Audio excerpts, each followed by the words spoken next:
Well, hello, my friends. Welcome back. This is going to be the installation and the A/B demo of the IsoAcoustics Gaia 1 feet. The follow-up, I'm going to include the before and after in this video. The last video that I posted, we saw that the threads were not fitting into the stands or the outriggers for the Arundel Towers. That was unbeknownst to me, and the IsoAcoustics people have been absolutely amazing. Sent out new threads for me, which is incredible. I will show you and talk about all of those in the video. I'll show you the A/B demo. I'll play the song or part of the song to begin with, and then I will show you the installation on both towers. Unedited video start to finish, let you know everything that happens, the packaging, the installation, and then we'll play the after demos. Hopefully everything goes well in this video, and if it doesn't, then I'll probably edit somewhere in the middle and whatnot. You know how it goes. Anyways, we're going to play the same sort of song that has been fortunately not copyrighted, which is awesome. It doesn't cause any muting or issues online. This is Only For You by Andrew O. The song and the album, I think, is called Silk. So we're going to play the first part of this song up to about a minute or so, and then we'll do the same thing after I have them installed. Shall we do this?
Right, that's just about a minute and 10. What I'm going to do now is have to stop the song. I'll turn on the lights in the room. I'm going to set the camera up in a different position, and we are going to disconnect the speakers, which means disconnecting the amps, and we're going to have to do this in another video angle. So bear with me through some of the movement here. If anybody's new and they're curious about the IsoAcoustics, first of all, thanks for joining and watching my videos in the series of videos that I produce based on sound demos and otherwise. Yes, I'm going to use my lights on in this one, and excuse my face here for a second. So we are going to set up the camera somewhere sort of like in the back of the room. You can see me setting up the stands, moving the speakers around. I'm going to try and find the best location for this, which is probably going to be on my preamp very precariously. And I'm going to use this kind of an angle. You guys want to see what's going on. There we go. That's basically everything. I'm not going to be in the shot unless I auto track my face, which I can do there. So now that I have auto tracking on, you can follow my face during this procedure. The last time I did this was pretty painless. I'm wondering if this is the right angle, but we'll go with it anyways. So the first thing I'm going to do is turn my amps off because the Orchard Audio amps run hot and they need to be disconnected before the speakers are pulled. Similar to tubes, I can't tell you how, I just know that that's what it says in the instructions. So that's the first thing that we're going to do is turn them off. Those are off. The subs can stay on. That's fine. The SVS don't have a problem there. So we're going to start with this speaker first in this corner. Remove the terminals, the Nano plugs that I have. The other tricky thing that I'm going to have to do is navigate the speaker around some of my decorations that are here. So the last time was fairly painless.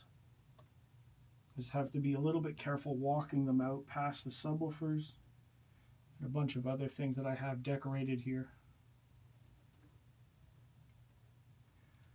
Some dead air in the mic. I don't have much to say while I'm doing this because I'm paying attention, obviously. I'm going to move it on the back feet so I can twist them around. This is going to be tricky putting them back because the IsoAcoustics feet are going to be held on with the threads and they're a little bit taller, so the angle of positioning them is going to be tricky. I need to be very careful doing this when I put them back because there's a possibility that the threads may snap under weight and pressure. So you want to be careful doing that when you install them on your speakers. Let me see if I can pan this down a little bit further. There we go.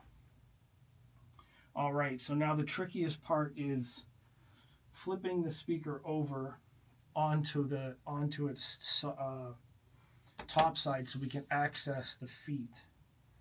So the last time I did that was just like so. I'm going to walk the feet over a little bit.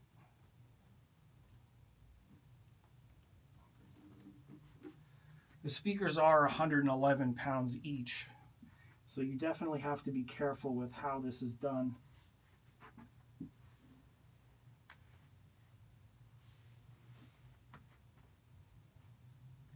Being careful not to touch anything on the floor, hit any surfaces, anything like that. Okay, so here we are.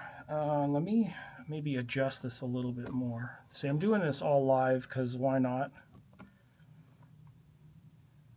I still can't really see the top of the speaker, so how about I change that angle? I want to share more about what's going on than I do anything else. So there we go. So here we are, pretty much where the last video ended off.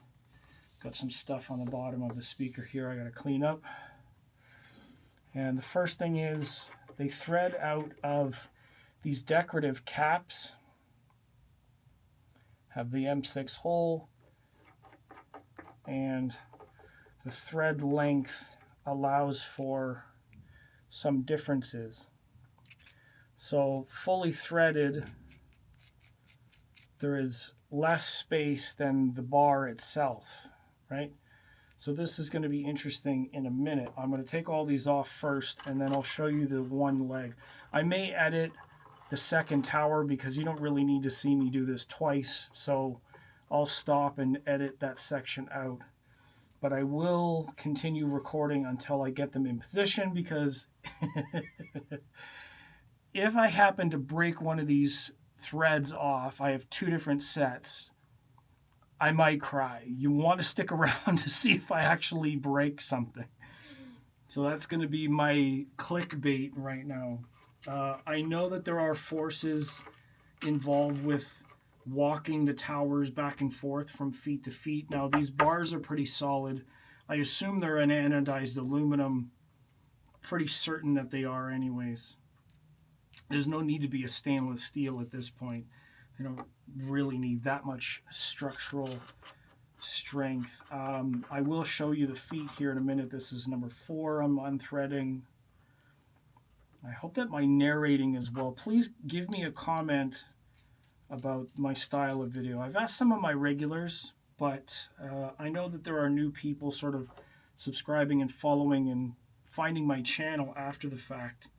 So let me know what you think of this format. If you think this informal sort of thing is better, entertaining, whatever it happens to be. So here are the Gaia 1 feet. These are the M6 threads that come in the package. And there's 2 different lengths based on the structure of the feet. Now, my face is cut off, but I don't care. This isn't about really me. This is about the product. So I'm curious how this is going to go because, oh, this is taped up on both sides. I have a solution for that.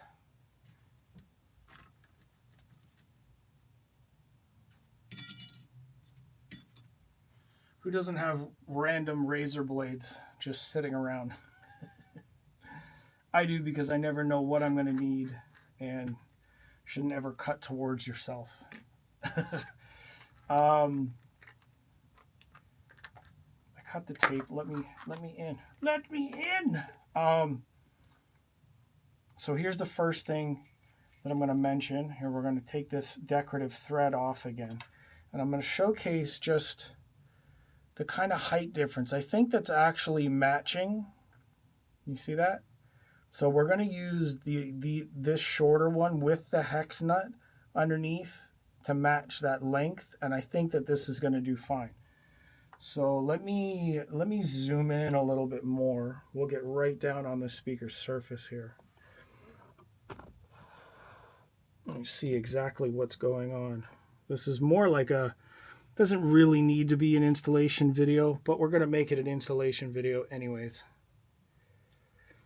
There we go. So previous thread is out, feeder out. So this M6 thread is going to go into the top very easily. So this is where it already differs from the previous one. And then the decorative cap has enough threads on the other side that I can still attach the decorative cap on the back end. So that's perfect. And then the Gaia feet, which are nice and black, shiny IsoAcoustics logo there. I don't know where that's going to end up, but they just thread onto the bottom like so. I'm going to tighten them both ways. So it doesn't quite, I'm not going to adjust it so the logo is facing the front. That's a little bit too much for me. I would rather them to be tight than to be decoratively accurate. I know that the threads, the hex threads, and there is a wrench here to adjust. So there's a bigger wrench there for the larger hex screw, and then there's a smaller side there for the, if you can see this, there is a section in here where you can adjust the wrench from the bottom threads. Pardon me. So both can be done. I'm just going to tighten the hex head against the threads, install them as is. However the logos show, that's what we're going to get. So I might as well use this one, tighten that down a little bit. Get in here, tighten this one down a little bit. That's all the way tight.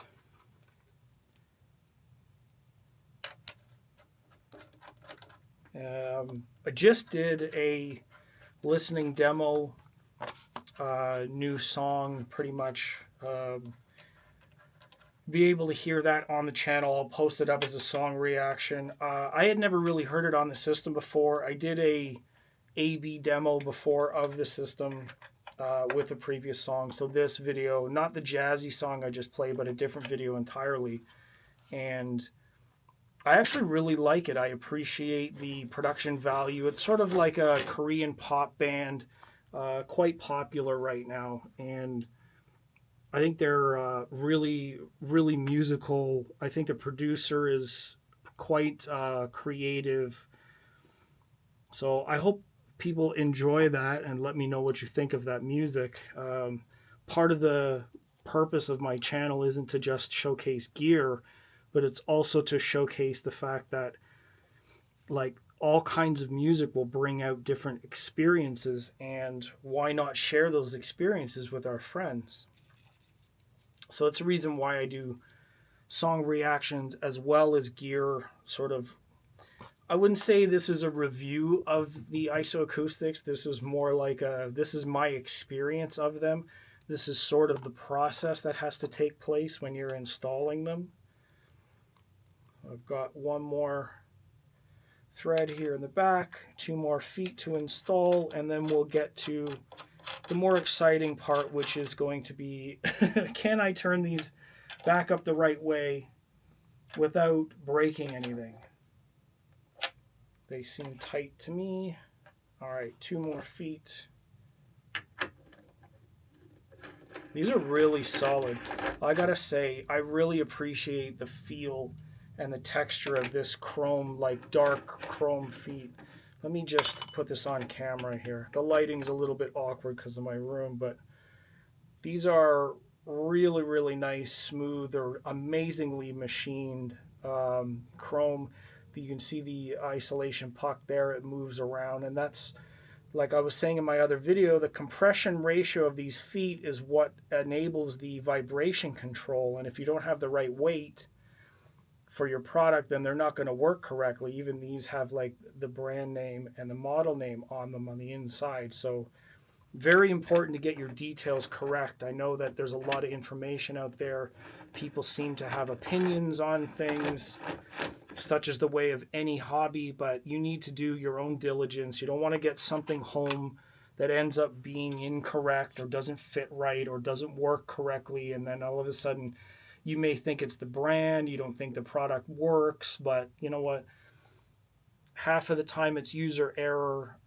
Other times it's just misinformation. I hate using that term, but it's true. You hear something online, you read it, and then you just kind of go with it as is. And we just never know what we're getting. Not unlike a box of chocolates. So there's another ring here for height adjustment, but I'm not going to use that. And we're just going to put the tool back. Even the tool has IsoAcoustics written on it. Is that upside down? No. I think that's pretty cool. This is well thought out. The packaging is quite well. Again, the Gaia ones come with a different set of threads, 1/4 inch, 8, and then larger.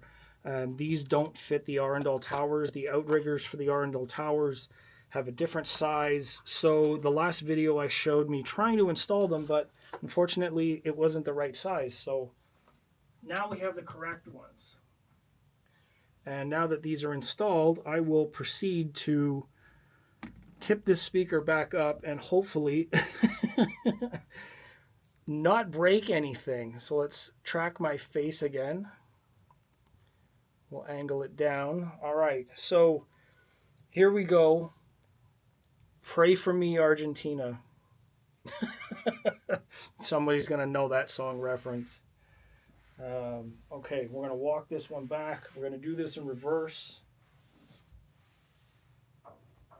I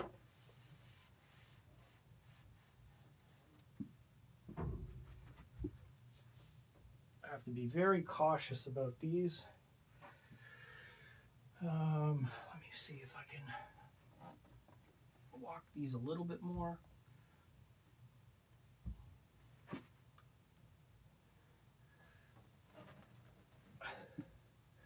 Right onto my light bulb.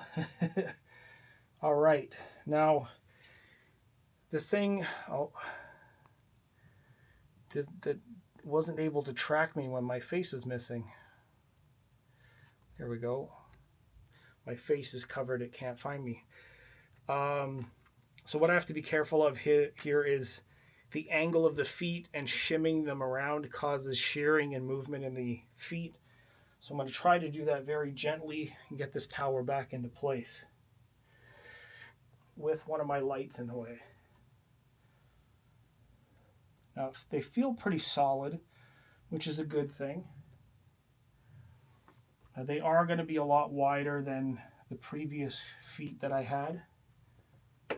So I'm going to need to pay attention to that. I'm hitting a couple of things there. That's interesting. I might have to move some of this stuff out of the way, to be honest. I see some of it's already falling over.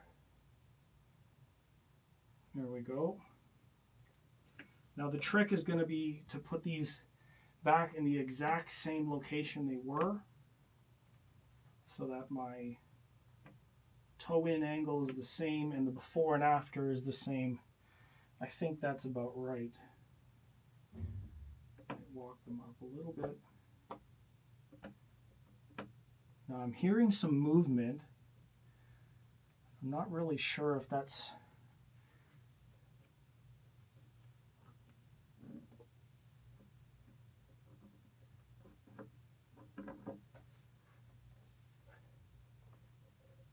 Okay, so what I was just doing there is adjusting the, when I'm twisting and moving the feet around, the threads are coming loose. So what I was hearing when I was moving it around is the fact that the feet actually unthreaded a little bit. So I had to bend down there and retighten the threads on the speakers. So they seem to be in good order now, facing the right way.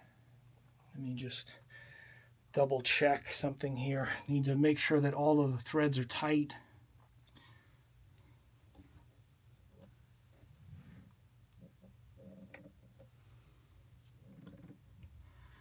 And indeed they are. Position is accurate.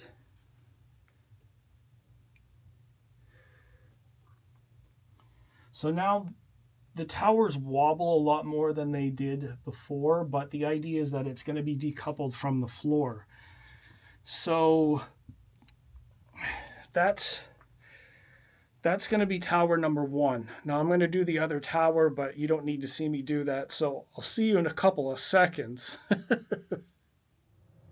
Okay, so I realized something on the second speaker, which means I have to fix the first one. When I put these IsoAcoustics feet on the bare threads, actually, let me do it with a test piece. So when these get threaded in, just the standard way, all the way to the bottom, there's a space there. Can you see that? That space is probably not the best way to leave these speakers. Now, they do also come with these other threaded inserts for adjustment, which I thought they were for adjustment on the first set, but now that I'm seeing this gap, this plate should actually go in completely flush together, and then the feet go on, so that the contact between the feet and the stand is maximum and solid across the base. If you leave a thinner thread there, the engineering and physics in me would say, well, you're leaving them exposed, therefore you may have like a chance for some slippage or otherwise. So that should be the correct way to do it. There's instructions in here which I did not read, and that's again my fault. But I think that this is the most secure way. Just wanted to insert this in the middle before we go back to the after and listen to the music afterwards, that these inserts should be placed in there above the feet. Yeah, that's correct. I had it wrong. But anyways, back to what I was doing. Well, hey, my friends, we're all finished now. Both sets of feet and the spacers that I had forgotten about on the first set are installed. They're going to be a little bit taller than they were in the first sort of sound clip because of the height of the feet themselves. They will elevate the towers into a different position. However, I don't know that the on-off access of the tweeters and the mid-ranges are really going to time align differently because of those differences. But it is true that there will be a bit of a difference. So let me just walk through what we have going on. Feet are installed. They are the Gaia ones. Can't really get a really good angle of them there. There we go. Thank you, DJI.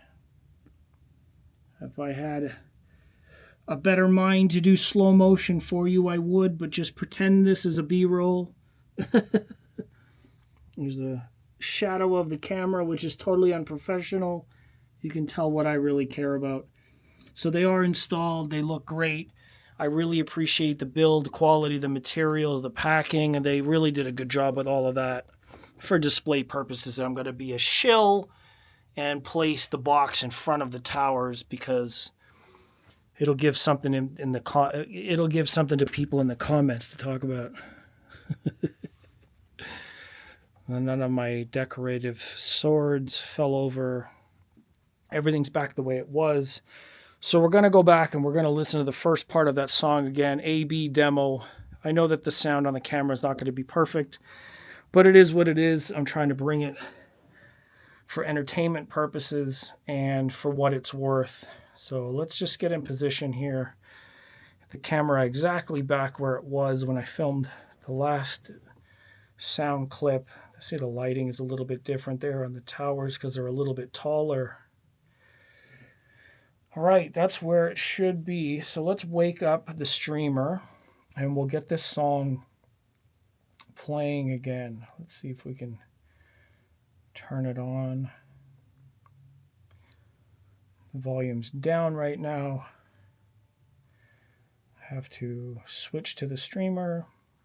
So after a while, the device is all powered down. Okay. We're back to the beginning. We're going to go back to the same volume that it was at, which is my best way of doing an A/B. And all right, so this is the first part, the first minute and 10 or so of the same song. Let me know what you think. We'll do timestamps so you can get the before and after, but here we go.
I think that's pretty revealing, actually, if I'm going to be honest. Even in my own listening impression there, it does sound like there's a lot more air and instrumentation articulation, meaning like the sound staging accuracy is improved.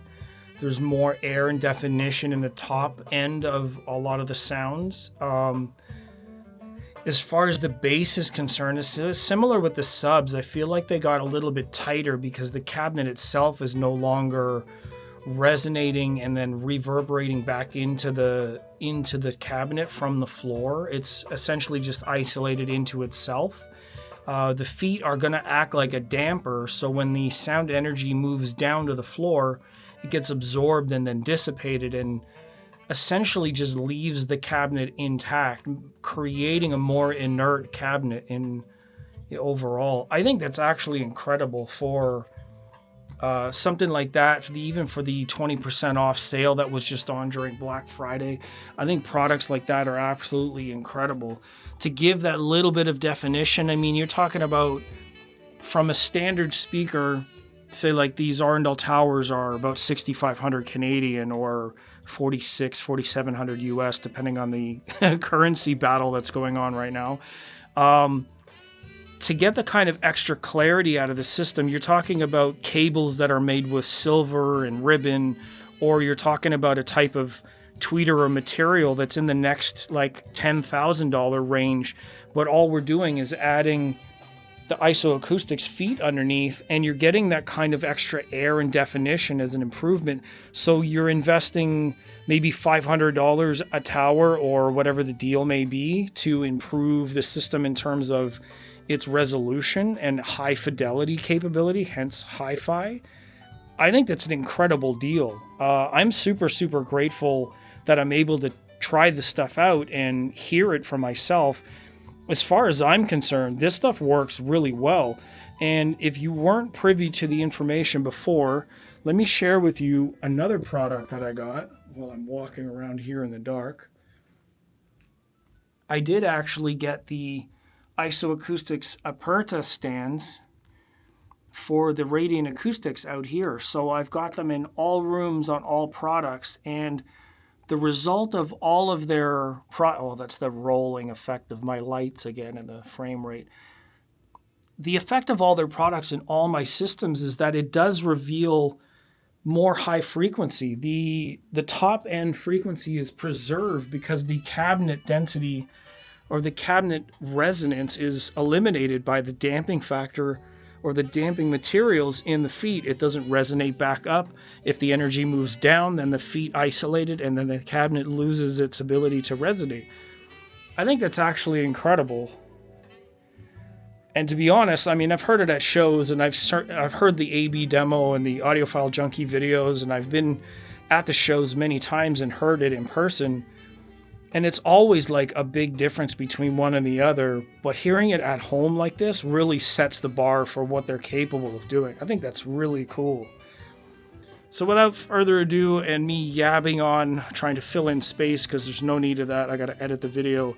I'm going to continue to do some sound sampling and listening now that these sound like new speakers. I'm going to see what's what. And I'll check in with you again next time. So thanks for watching the videos. I really appreciate your patience and understanding now while I'm going through this accommodation process.